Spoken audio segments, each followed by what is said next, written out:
everyone, welcome to Sea and Sun Creative Hand Lettering Tutorials. Today I will be going over brush lettering basics. I will go over Workspace, my favorite pens, strokes, and some helpful tips. Your workspace is very important in creating smooth lettering. You will want a steady table and plenty of elbow room to help you write. You will also want thick cardstock drawing paper, the pens you will be using to write, and even some desk inspiration. I like to have my vibrant watercolor palette and some flowers as well. My favorite pens to use are first a simple marker.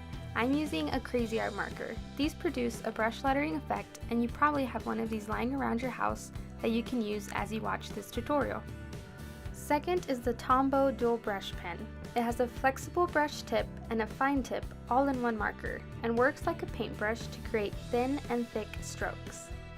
It's one of my favorite pens to use because of how easy it is to transition from thick to thin, and that the fine tip side works for cleaning up edges of my lettering. Next up is the Tombow Fudenosuke brush pen. This pen features a flexible brush tip for lettering techniques and comes in a soft tip or a hard tip.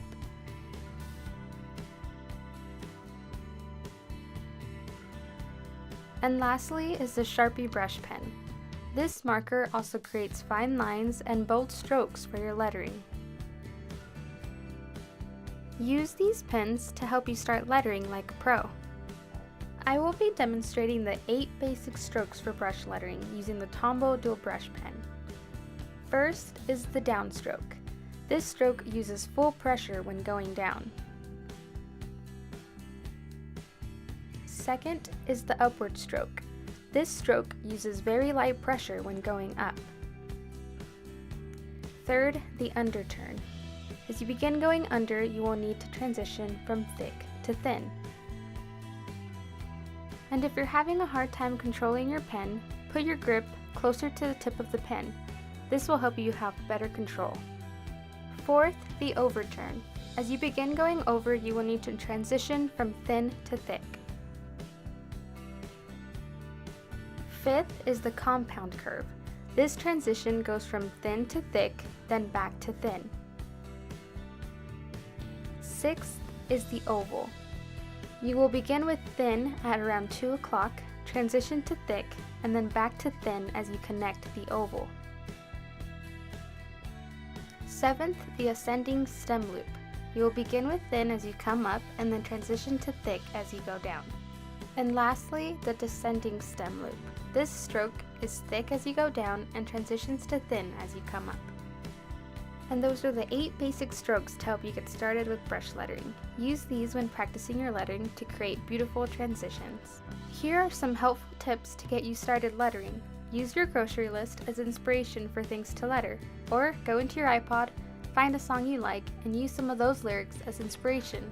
Or simply go into your Pinterest, make a board for lettering, find some things to pin that you like, and use those pieces to practice with.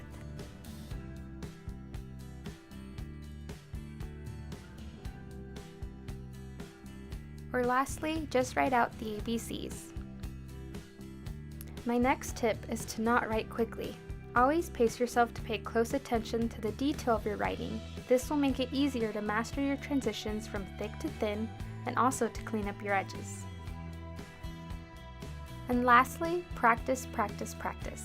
The more you practice your lettering, the better you'll get and the closer you'll be to creating your own beautiful pieces.